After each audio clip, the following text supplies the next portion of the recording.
नमस्कार बच्चों, मेरा नाम है राहुल और आप देख रहे हैं सीबीएसई क्लास। तो आज हम एसएसटी भाग 10 भारतीय अर्थव्यवस्था के क्षेत्रक पढ़ेंगे। ठीक है, अर्थव्यवस्था वाला भाग करने जा रहे हैं। भाग पहला होगा अर्थव्यवस्था के लेकर। तो हम क्या क्या कर चुके हैं, कौन कौन सा चैप्टर पढ़ चुके हैं, किस प्रश्न के मतलब अध्याय के हम एमसीक्यू कर चुके हैं। तो देखिएगा, यूरोप में राष्ट्रवाद क्या होता है, भाग 1, 2 हम दोनों इसमें हमने इसके एमसीक्यू किए थे। फिर संसाधन का विकास, इसका हमने काम कर लिया, एमसीक्यू किए थे। फिर जल संसाधन, इसके एमसीक्यू किए थे। भाग 4 में कृषि, भाग 4 में 25 एमसीक्यू किए थे। फिर भाग 5 में हमने किए थे शक्ति साझाकरण किया था। ठीक है, एमसीक्यू इसके संघवाद का भाग 7 में 29 एमसीक्यू किए थे। ठीक है, विकास भाग 8, भाग 9 में हमने विकास का किया था। ठीक है, आज हम करने जा रहे हैं भारतीय अर्थव्यवस्था के क्षेत्र, भारतीय अर्थव्यवस्था के क्षेत्र करने जा रहे हैं हम। ठीक है, तो यह अंतिम होगा ऐसे 1 को ध्यान में रखते हुए। ठीक है, तो पेज नंबर हम खोल लेते हैं सीधे 107। तो ये रहा भारतीय अर्थव्यवस्था के क्षेत्र। ठीक है, तो पाठ 2 है, ये अर्थशास्त्र है आपका। ठीक है, तो इसमें इनका टॉपिक कौन कौन से होते हैं, आर्थिक गतिविधि के क्षेत्र, तीनों क्षेत्रों की तुलना, भारत में प्राथमिक, माध्यमिक और तृतीय क्षेत्र, इसे द्वितीय क्षेत्र के भी कहते हैं, संगठित और असंगठित रूप में क्षेत्रों के विभाजन, स्वामित्व के मामले में क्षेत्र सार्वजनिक और निजी, 2 तरह के हिसाब से होते हैं, सार्वजनिक और निजी, सरकार का और किसी प्राइवेट का। ठीक है, तो विषय 1 में आर्थिक गतिविधियों का वर्गीकरण, प्राथमिक, माध्यमिक या द्वितीय क्षेत्र, तृतीय क्षेत्र की परस्पर निर्भरता, तृतीय क्षेत्र का बढ़ता महत्व, अधिक नौकरियों का सृजन, मनरेगा, महात्मा गांधी राष्ट्रीय ग्रामीण रोजगार गारंटी अधिनियम, संगठित और असंगठित क्षेत्र। ठीक है, ये सब पार्ट में है। तो हम सीधे चलेंगे इस वाले पे। ठीक है, तो इसकी पीडीएफ देने की मैं कोशिश करूंगा कि जैसे मैं बाकी चीज़ों की पीडीएफ में दी है। आर्थिक गतिविधियों का वर्गीकरण, ठीक है, इस प्रकार आप देख ले। फिलहाल रोजगार की स्थिति को आधार पर असंगठित, उदाहरण दैनिक वेतन भोगी कर्मचारी, या असंगठित क्षेत्र में असंगठित में उदाहरण टाटा कंसल्टेंट सर्विसेज। ठीक है, और जैसे जियो और एयरटेल, ये सब क्या संगठित क्षेत्र है आपका। स्वामित्व के आधार पर निजी जैसे रिलायंस इंडस्ट्री। ठीक है, सार्वजनिक और स्वामित्व के आधार पर। ठीक है, उदाहरण राष्ट्रीय ताप विद्युत नियम संयुक्त, उदाहरण मारुति उद्योग। ठीक है, कई प्रकार की चीजें हैं आपकी।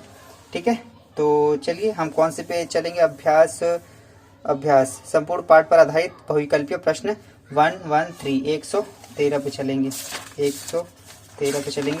ठीक है, जो बाकी चीज की पीडीएफ है मैं कोशिश करूंगा आप लोगों को जल्दी। और ये देख लिए प्राथमिक, माध्यमिक, देखो कई माध्यमिक, वैसे तो माध्यमिक बहुत ही कम मैंने पढ़ा है, द्वितीय क्षेत्रक पढ़ा है, द्वितीयक। ठीक है, प्राथमिक, द्वितीयक और तृतीय क्षेत्र कैसे पढ़ेंगे, परस्पर निर्भरता। ठीक है, गन्ने की खेती प्राथमिक, परिवहन में ले जा रहा है, चीनी उद्योग जब बना रहा है, जो परिवहन में है वो तृतीय क्षेत्र में आया, सेवा क्षेत्र में चला। चीनी जो बन रहा है वो माध्यमिक क्षेत्र मतलब द्वितीय क्षेत्र में बन रहा है। फिर परिवहन करके बाजार में जा रहा है, तो परिवहन जो है तृतीय क्षेत्र के अंदर है। और बाजार के गोदाम, सेल्समैन, बैंकिंग सेवा, ये तृतीय क्षेत्र में, वो खासकर जो तृतीय क्षेत्र का होता है वो सेवाओं के अंदर आता है। ठीक है, तो ठीक है, और कुछ चीजें हैं यहाँ पे, एनएसओ, ठीक है, नेशनल स्टैटिक ऑफिस। ठीक है, नरेगा का, ठीक है, यहाँ देख लीजिएगा, आईएलओ अंतर्राष्ट्रीय श्रम संगठन, इंटरनेशनल लेबर ऑर्गेनाइजेशन। मनरेगा वाला यहाँ ध्यान से पढ़े, मनरेगा का पूर्ण रूप महात्मा गांधी राष्ट्रीय ग्रामीण रोजगार गारंटी अधिनियम है। यह 2005 में काम के अधिकार के अंतर्गत लागू हुआ। ग्रामीण क्षेत्र में श्रमिकों को साल में 100 दिन रोजगार देने का वायदा किया गया, गारंटी दी गई इसी वजह से। ठीक है, मनरेगा को क्या कहा जाता है, ठीक है, नरेगा, मनरेगा आ जाता है, कई बार नरेगा आ जाता है वही कह के। ठीक है, तो कुछ ये चीज है, सार्वजनिक क्षेत्र, निजी क्षेत्र। ठीक है, ये कुछ मुख्य बिंदु है, मुख्य बिंदु आप याद कर सकते हैं। अब आ जाते हैं डायरेक्टली अपने बहुविकल्पीय प्रश्न पर। तो भाग हम 10 कर रहे हैं, लेकिन भाग 9 के भी प्रश्न उत्तर एक बार जल्दी से करें, जो हमने कमेंट में लेने के लिए कहा था। कई बच्चे टेलीग्राम ज्वाइन नहीं कर पाते हैं, तो उनके लिए तो आंसर तो बताने पड़ेंगे। ठीक है, तो जल्दी से पलट लेते हैं और फटाक से देख लेते हैं। ये हमने कर लिए थे, ये भी कर लिए थे। ठीक है, हमारा 21 से लगभग शुरू था। ठीक है, एक ये वाला रह गया था। ये बिहार की साक्षरता दर कितनी है, 40, 50, 62, 75, तो 62% है। ठीक है, और कौन सा था होमवर्क में, ये था मानव विकास रिपोर्ट टेडर द्वारा प्रकाशित करते हैं, तो ये पे यूएनडीपी था। ठीक है, इसका पहला सही रहेगा आपका। ठीक, एक और था, तो एक और पलट देख लेते हैं। स्टार्टिंग में किसी व्यक्ति के विकास से तात्पर्य है मानसिक, शारीरिक, आध्यात्मिक, समग्र। तो ये समग्र विकास में आ जाएगा आपका घ। ठीक है, तो जो भाग 9 में हमने प्रश्न देखे थे उसका आंसर इस प्रकार से है। तो चलिए इसमें फटाक से कर लेते हैं। ठीक, तो पहला प्रश्न है, निम्नलिखित में से किस प्रकार की गतिविधियां द्वितीय क्षेत्र में शामिल हैं? ठीक है, यह वस्तुओं की बजाय सेवाओं को उत्पन्न करता है। अच्छा जी। प्राकृतिक उत्पाद को विनिर्माण के माध्यम में बदल दिया जाता है। अच्छा, ये तो सेवा में आ जाएगा भैया। प्राकृतिक संसाधनों के दोहन में वस्तुओं का उत्पादन करना। ठीक है, इसमें कृषि, वानिक और दुग्धालय शामिल है। तो ठीक है, एक बार द्वितीय वाला एक बार अच्छे से यहाँ पे एक बार देख लेते हैं। प्राथमिक द्वितीय क्षेत्र इस गतिविधियों में शामिल करता है जिसमें प्राकृतिक उत्पादन को विनिर्माण के तरीके के माध्यम से अन्य रूप में बदल दिया जाता है, उसे औद्योगिक क्षेत्र भी कहते हैं। औद्योगिक क्षेत्र में आ जाएगा। तो प्राकृतिक संसाधनों को दोहन करते वस्तुओं को उत्पादन करते हैं, तो ये औद्योगिक क्षेत्र में आ जाएगा। इस वजह से इसका बिल्कुल सही है। ठीक है, तो क्वेश्चन नंबर 2 से चलते हैं। विकसित देश में कुल उत्पादन की दृष्टि से डैश क्षेत्र सर्वाधिक महत्वपूर्ण होते हैं? प्राथमिक क्षेत्र, औद्योगिक क्षेत्र, सेवा क्षेत्र, सार्वजनिक क्षेत्र। तो कौन सा होगा? सार्वजनिक क्षेत्र। कौन सा? सार्वजनिक क्षेत्र। विकसित देशों के कुल उत्पादन। ठीक है, क्योंकि यहाँ पे विकसित देश है, विकासशील तो है नहीं, तो यहाँ पे सार्वजनिक क्षेत्र आएगा। प्रश्न नंबर 3। प्रश्न नंबर 3 पे आते हैं। प्रश्न नंबर 3 इस प्रकार से है, निम्नलिखित में से कौन सी वस्तु मध्यवर्ती वस्तुओं की उदाहरण है? मध्यवर्ती, कोयला, सोना और आपका गेहूं का आटा, ये सभी। तो इसमें आ जाएगा ये सभी। ठीक है, एक बार दूसरे वाले मुझे डाउट लग रहा है यार, इस वाले का प्राथमिक, औद्योगिक, सेवा क्षेत्र, सार्वजनिक क्षेत्र। तो सार्वजनिक जब 3 ही क्षेत्र होते हैं, सार्वजनिक क्षेत्र इसमें कोई मतलब नहीं आता है, तो इस वाले का कौन सा सही होगा? सेवा क्षेत्र।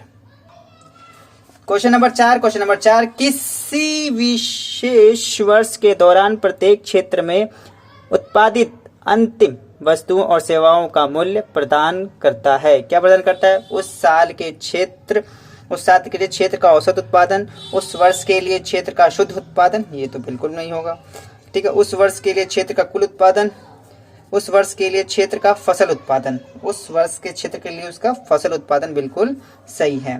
क्वेश्चन नंबर 5 पे आते हैं। अर्थव्यवस्था को किस आधार पर सार्वजनिक और निजी क्षेत्र में वर्गीकृत किया है? रोजगार की स्थिति पर? नहीं। आर्थिक गतिविधि की प्रकृति? नहीं। ठीक है, तो उद्यमों का स्वामित्व के आधार पर? हाँ बिल्कुल, स्वामित्व के आधार पर किया गया है। उद्यम की कार्यरत श्रमिकों की संख्या के आधार पर? नहीं, संख्या के आधार पर बिल्कुल भी नहीं है। तो ये आपका इसका आंसर हो जाएगा ग। तो चलती है प्रश्न नंबर 6 पे चलते हैं। प्रश्न नंबर 6 क्या पूछ रहा है आपका? वह क्षेत्र जिसमें उत्पादक इकाई सरकार द्वारा स्वामित्व, अनुरक्षित और प्रतिबंधित की जाती है वह कहलाती है संगठित क्षेत्र, प्राथमिक क्षेत्र, सार्वजनिक क्षेत्र, औद्योगिक क्षेत्र। तो कौन सा क्षेत्र होगा वो आपका? वो सार्वजनिक क्षेत्र, जिसमें आपका सरकार और निजी दोनों होती है, सार्वजनिक क्षेत्र कहलाती है। सरकार द्वारा स्वामित्व अनुरक्षित होता है और प्रतिबंधित होता है कि भैया सरकार जो कही उसी का होगा। अगर ठीक है दोनों मिल जाएंगे तो आपका संगठित में हो जाएगा, सिंगल एक है तो प्राथमिक क्षेत्र में चला जाएगा। ठीक है, इसमें आएगा सार्वजनिक क्षेत्र में। Question number 7। क्वेश्चन नंबर 7 पे आते हैं। अर्थव्यवस्था के तीनों क्षेत्रों में डेटा संग्रहण का कार्य निम्नलिखित में से किस संगठन द्वारा किया जाता है? तो एनएसओ होता है, एनएसओ, नेशनल स्टैटिस्टिक्स ऑफिस। ठीक है, तो इसका क ही सही है, बाकी तो मैंने ऑप्शन स्टार्टिंग में दिखा दिए थे फुल फॉर्म। तो क्वेश्चन नंबर आगे चलते हैं बिना किसी देरी के। सूचना और प्रौद्योगिकी किसका एक हिस्सा है? सूचना और प्रौद्योगिकी किसका एक हिस्सा है? तो तृतीय क्षेत्र मतलब सेवा क्षेत्र, प्राथमिक, माध्यमिक और ये सभी। तो आपका तृतीय क्षेत्र में आता है। ये आपका कौन सा? तृतीय क्षेत्र में। ये सभी में कैसे चला जाएगा? सभी में कैसे चला जाएगा? ये 19 मनरेगा गरीबों को कितने दिन की नौकरी की गारंटी देता है? तो ये आपका होमवर्क होगा, कमेंट करके बताइए। वैसे तो वीडियो में शुरू ही बता दिया गया था, लेकिन फिर भी कमेंट करके जरूर बताइए, ताकि बहुत सारी चीजें हैं अगर आप कमेंट करते हैं तो आपको भी ध्यान में रह जाती हैं। ठीक है, तो नहीं तो अगली वीडियो में इसका आंसर तो बता ही दूंगा मैं। नियमों और कानून विनियमों का पालन करने वाले कार्यस्थल क्या कहलाते हैं? मतलब नियमों और कानून या विनियमन, कानून नहीं मतलब, का पालन करने वाले कार्यस्थल क्या कहलाते हैं? संगठित क्षेत्र, असंगठित क्षेत्र, तृतीय क्षेत्र, माध्यमिक क्षेत्र। तो कौन से कहलाएगा? तृतीय क्षेत्र तो नहीं होगी, इसमें जरूरी नहीं है, या तो संगठित या असंगठित ही हो सकता है। कानून या नियमों का ना पालन करना, कानून का जो पालन करता है वो संगठित क्षेत्र में आ जाता है, सीधी सी बात है। और जो हम लोकल बिजनेस करते हैं वो असंगठित क्षेत्र में चला जाता है। ठीक है, 10 के बाद 11 यहाँ पे आ जाते हैं।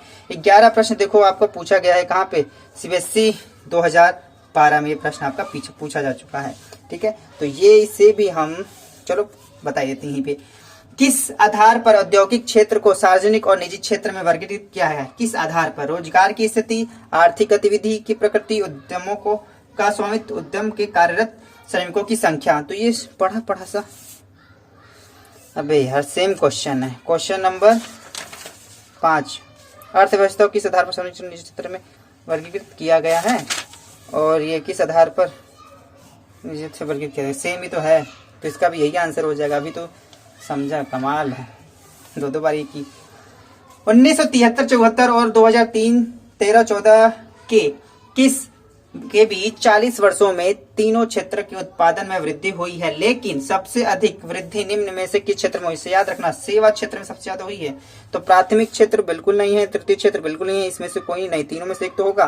तो माध्यमिक क्षेत्र या सेवा क्षेत्र भी इसे कहते हैं।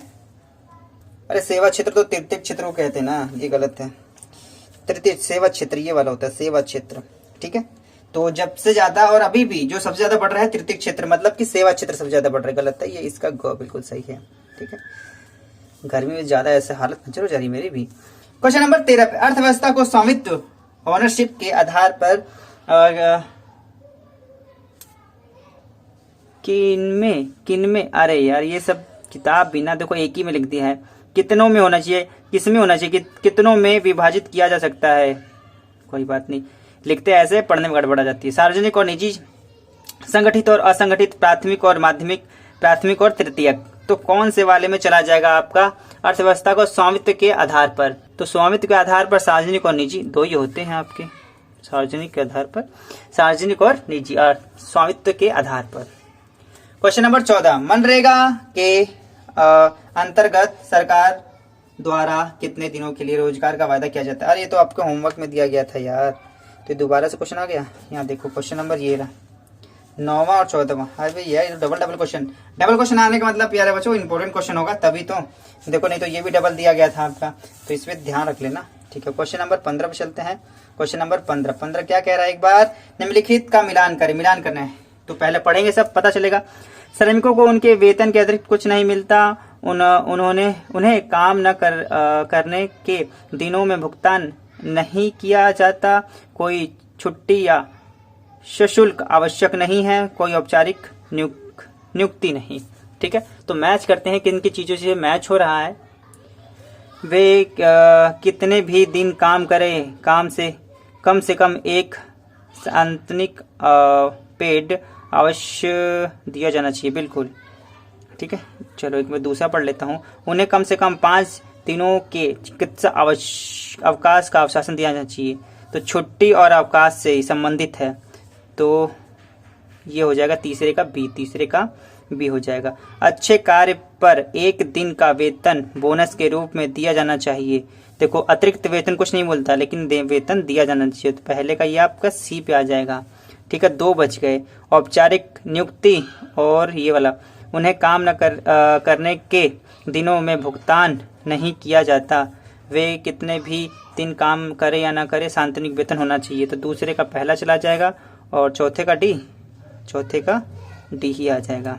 ठीक है, तो इस प्रकार से ये वाला है। कम से कम यही होता है संगठित में कि कम से कम उन्हें कुछ ना कुछ चीजें मिल जाती हैं, और असंगठित में काम करेगा तभी बच्चों को मिलेगा। तो ये पहले का सी, दूसरे का ए, पहले का सी एक ही में है, सी तो अच्छा मतलब एक भी मिला मैच करो सारे मिल जाते हैं। ठीक है, पहले का सी दूसरे का ए, तो इसका ख बिल्कुल सही है। तो प्रश्न नंबर 16 पे चलते हैं। प्रश्न नंबर 16, निम्नलिखित कथनों को देखिए, बिल्कुल देखते हैं। उनमें से कौन संगठित क्षेत्र की गतिविधियों का हिस्सा है?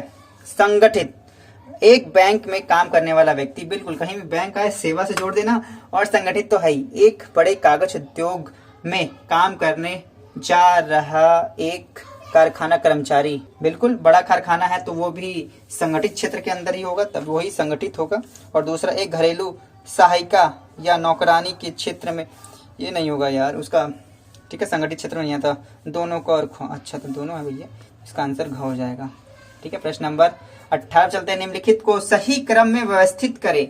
सही क्रम में, कारखाने में कच्चे माल का प्रसंस्करण, वाहक बाजार का उत्पाद लेते हैं। हाँ, पहले उत्पाद, कच्चा माल कारखाने तक पहुंचता है। कहाँ तक पहुंच लो, पहले माल वाहक मतलब कृषि से नहीं आया डायरेक्ट, वाहकों को अंतिम उत्पाद में पैक और लेड किया जाता है। अंतिम उत्पाद पैक किया जाता है, तो ये तो लास्ट में ही आएगा। चौथा है तो चौथा किस में लास्ट में है? चौथा ये लास्ट में है, चौथा ये लास्ट में है। ठीक है, तीसरा भी है लास्ट, पहला वाला सही। तो पहला कौन सा होना चाहिए? देखो, क्योंकि चौथा मुझे लोड करने वाला अंतिम मुझे सही लग रहा है, तो इस वजह से वाले में आ जाते हैं। तो या तो पहला सही होगा या तो दूसरा। तो पहला कौन सा आना चाहिए? कारखाने में कच्चे माल का प्रसंस्करण, वाहक बाजार का उत्पाद लेता है। पहले वाहक बाजार का उत्पाद लेता, पहले ये आएगा, उत्पाद लेगा तभी तो माल का प्रसंस्करण करेगा वो। तो पहले दूसरा फिर पहला, तो इसका ग सही होगा, इसका ग बिल्कुल सही होगा। क्वेश्चन नंबर 19 पे आ जाते हैं। ठीक है, निम्नलिखित को सही क्रम में व्यवस्थित करें। अधिक या बड़े श्रमिक असंगठित क्षेत्र में प्रवेश करते हैं। कई संगठित क्षेत्र के उद्यम असंगठित क्षेत्र के तरीके से काम करते हैं। संगठित क्षेत्र श्रमिकों को अधिक मजदूरी या वेतन नहीं देना चाहते। अच्छा जी, और लास्ट में क्या है? संगठित क्षेत्र में रोजगार के अवसरों का धीरे धीरे विस्तार हो रहा है। ये भी आप लोग करिए, ये दूसरा ही है आपका होमवर्क में। ठीक है, इस थोड़ा सा ध्यान से पढ़िएगा, और अगली वीडियो में इसका आंसर तो मैं बता ही दूंगा, जो बच्चे टेलीग्राम ज्वाइन नहीं कर पा रहे हैं तो। हाँ, लास्ट क्वेश्चन देख लेते हैं, मतलब भाग 10 का, क्योंकि 20 क्वेश्चन मैंने कहे थे, इस वाले में 20 क्वेश्चन लगाएंगे। कॉलम ए को कॉलम बी से मिलाए। कॉलम ए को कॉलम बी से। प्रचंड बेरोजगारी, वैश्वीकरण, सेवा और सामाजिक कल्याण, परिवहन, सार्वजनिक क्षेत्र, कृषि, खेती, सूचना प्रौद्योगिकी। देखो, कृषि, खेती, प्रचंड बेरोजगारी से जुड़ी हुई है आपकी। ठीक है, पहले का सी हो जाएगा। ठीक है, सेवा, सूचना, सार्वजनिक क्षेत्र, तो ठीक है, ये सेवा क्षेत्र में सूचना आ जाएगा। ठीक है, पहले का डी हो जाएगा, सॉरी तीसरे का डी हो जाएगा। वैश्वीकरण, सामाजिक कल्याण इसमें आ जाएगा आपका, सार्वजनिक क्षेत्र में आ जाएगा। लास्ट बचा वैश्वीकरण, परिवहन ये ठीक नहीं लग रहा है। वैश्वीकरण, परिवहन, ठीक है, परिवहन तो सेवा में भी आ जाता है, सूचना प्रौद्योगिकी से वैश्वीकरण हो सकता है। तो ये वाला तो हमने फटाक से इसमें मिला दिया, लेकिन सेवा हो जो वैश्वीकरण इससे मैच करे, इससे तो मैच कर रहा है सेवा, लेकिन वैश्वीकरण इससे भी मैच कर रहा है, तो जो वैश्वीकरण का वो डी हो जाएगा। ठीक है, इसका ए हो जाएगा। तो पहले का सी, ठीक है, दूसरे का हो जाएगा डी, फिर तीसरे का हो जाएगा ए, फिर आपका हो जाएगा B. C D A B ग सही है बिल्कुल। ठीक है, तो ये ध्यान से पढ़ने वाली बात है कि ठीक है, परिवहन अगर दूसरा हो तो शायद मैं टिक उस फटाक से कर देता, लेकिन परिवहन सेवा क्षेत्र के अंदर आ जाता है। ठीक है, वैश्वीकरण और सूचना प्रौद्योगिकी, ठीक है, इस बात को ध्यान रखना, वैश्वीकरण में चला जाएगा। तो प्रश्न 20 यहाँ पे हो चुके हैं, और जो बाकी प्रश्न हैं आपके प्रश्न, इसमें 35 प्रश्न बचे हुए हैं आपके। ठीक है, तो यहाँ देखो 35, 34 और ये आपके 35 प्रश्न हैं। बाकी अगली वीडियो में इसे करेंगे। माईसीबीएसई क्लास इस वीडियो को देखने धन्यवाद। वीडियो अच्छी लगे तो लाइक करें। माईसीबीएसई क्लास इस वीडियो को देखने धन्यवाद। तब तक के लिए जय हिंद, जय भारत।